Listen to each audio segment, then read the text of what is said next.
When 17-year-old Maya Green is wrongly accused and framed by a racist judge in a small southern town, no one knows her true identity or the immense power behind her last name. But when injustice strikes and her world is turned upside down, one phone call to her father, the U.S. Attorney General, shakes the system to its core. This story of courage, power, and retribution will leave you speechless. Watch till the end. Now don't forget to like, comment, and subscribe for more real feel, powerful storytelling videos. Brierville, Alabama. Population, 9,204. A quiet town with moss-draped oak trees, Baptist churches on every corner, and a courthouse that hadn't changed since 1957. It was the kind of place where everyone knew your name and your family's business, especially if your skin was black. 17-year-old Maya Green was an anomaly in Brierville. Brilliant, poised, a young black girl with natural curls that defied gravity and grades that silenced every doubter. She had transferred to Brierville High just 6 months ago from D.C., a move prompted by her mother's job relocation. Her father stayed behind in the capital, working around the clock. Few in town knew exactly what he did, only that Maya was well off and from up north. Two things the locals distrusted. Her first week at school, she'd corrected a history teacher during a lecture on civil rights. That marked her. From then on, she was uppity. Worse, she didn't smile to appease, didn't shrink, didn't apologize for her excellence. And so the whispers began, the looks, the subtle sabotage in the group projects, the blatant disregard from Principal Halvorsen. But Maya didn't flinch. She moved with grace, with the confidence of someone who had been raised to know her worth. Still, even the strongest walls crumble under enough pressure. And Maya was about to face the full weight of Brierville's broken justice system. It was a Tuesday morning in early spring, when everything spiraled. Maya had arrived at school like usual, headphones in, hoodie up, mind focused. By second period, she was called to principal's office.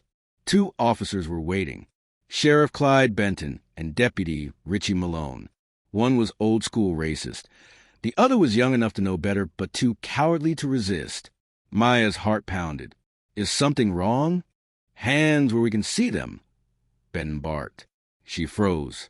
Excuse me. You're being taken into custody for theft and tampering with school records. What? I haven't done anything.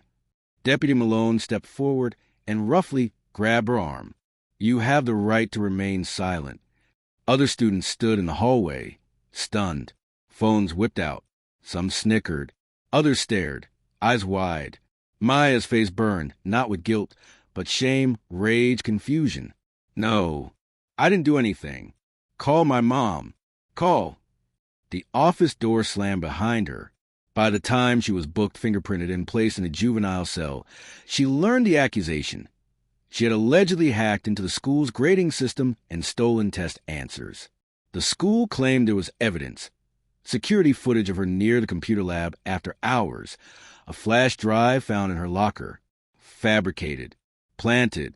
She knew it, but no one wanted to listen. 3 days later, Maya was brought in for a juvenile hearing. The courtroom was hot and stiff with tension. Wooden benches, faded flags, and a gavel-wielding man behind the bench who reeked of arrogance. Judge Nolan Cartwright. He looked down at Maya the way a plantation owner once looked down at runaway slaves, coldly, cruelly, with a glint of self-righteous power. Well, Miss Green, he said, leaning forward, seems we got ourselves a little cyber criminal. I didn't do anything, Maya replied, her voice firm but respectful. He narrowed his eyes. That's funny. Evidence says otherwise. The public defender assigned to her was incompetent at best, barely said a word in her defense. Her mother, distraught, sat helpless in the front row, clutching her purse like a lifeline. The judge smirked. I think we'll send a strong message. This court hereby sentences you to 3 months in the Madison Youth Correctional Facility, effective immediately. No, her mother screamed. She's innocent. She's a child. But Judge Cartwright slammed his gavel. Case closed. Or so he thought.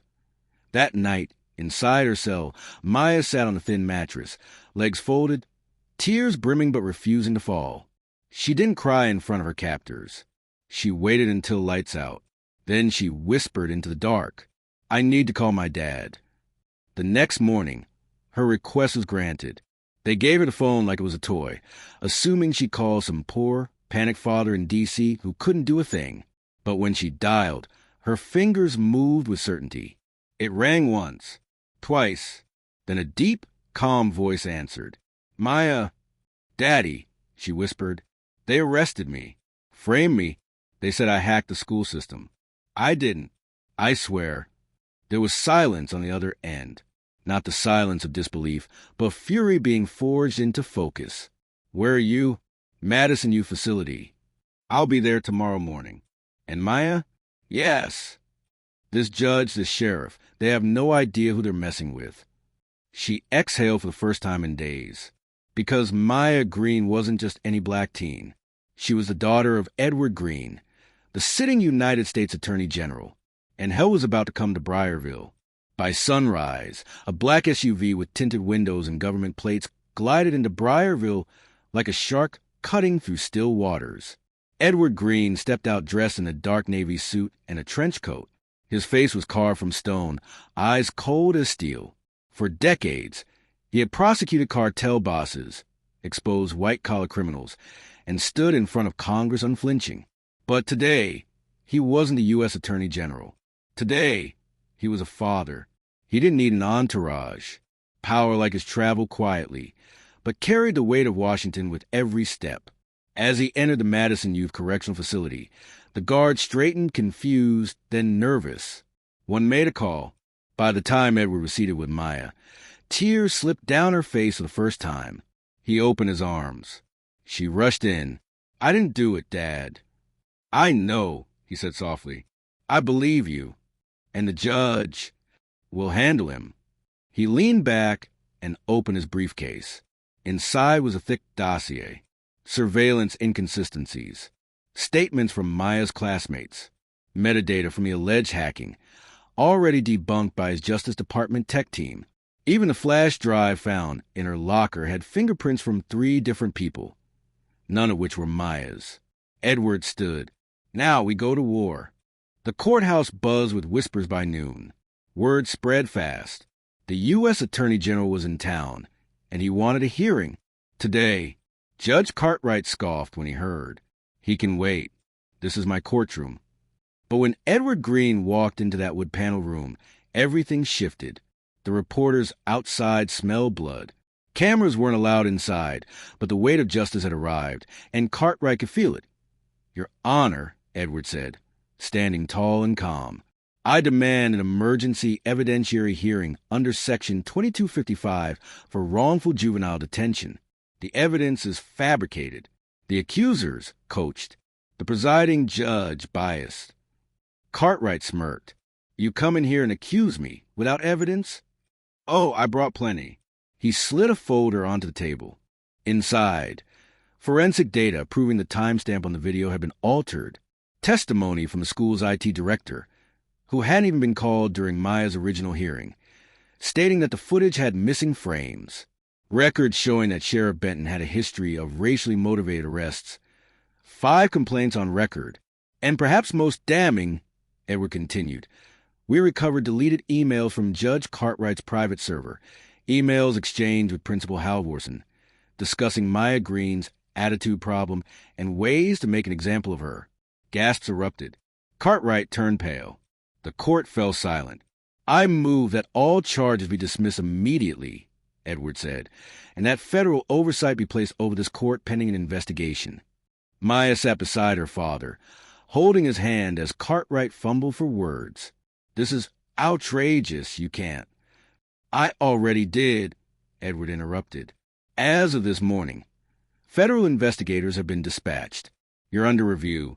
Sheriff Benton has been suspended.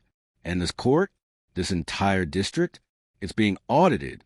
Cartwright stood, flustered, gavel trembling in his hand. "Bailiff," he barked, "escort them out." The bailiff didn't move. He looked at Edward. Edward raised an eyebrow. "You sure you want to do that?" The bailiff swallowed, then stepped back. Maya stood slowly, her face calm, unbroken, powerful. As she turned to leave, she paused and looked at Judge Cartwright. You tried to break me. You didn't even care if I was innocent. You saw my skin and assumed I was guilty. But next time you try to frame someone, Judge, make sure her father isn't the highest-ranking law enforcement officer in the country. She walked out, and the courtroom remained silent for a long time. Within weeks, Judge Cartwright was placed on administrative leave. Sheriff Benton was indicted on multiple counts of misconduct and civil rights violations. The school board that had supported the accusations quietly resigned. Maya's record was not just cleared. It was wiped with a formal apology from the Department of Justice. She returned to school, but not for long. 2 months later, she was invited to speak at Howard University's Youth Justice Conference. She stood on the stage in front of hundreds of students and activists. Being black in America means fighting battles you didn't start. It means being accused before you speak. But it also means being stronger than the lies told about you. The law failed me, but I didn't fail myself. My name is Maya Green. I was framed, but I fought back, and I won. The crowd roared. A year later, Maya interned at the Department of Justice, her father's office. She walked those hallways not as a victim, but as a warrior. She wasn't sure she wanted to be a lawyer, an activist, or a journalist, but she knew one thing. She would never again be silent in the face of injustice, and she would never let anyone define her by the color of her skin.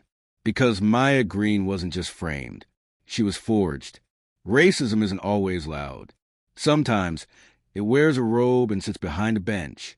But even in the face of institutional corruption, truth has power, especially when it's backed by courage, knowledge, and legacy. This story reminds us that the justice system is only as strong as those who hold it accountable. Maya's voice, like so many others, speaks for the silenced. Your identity is your shield.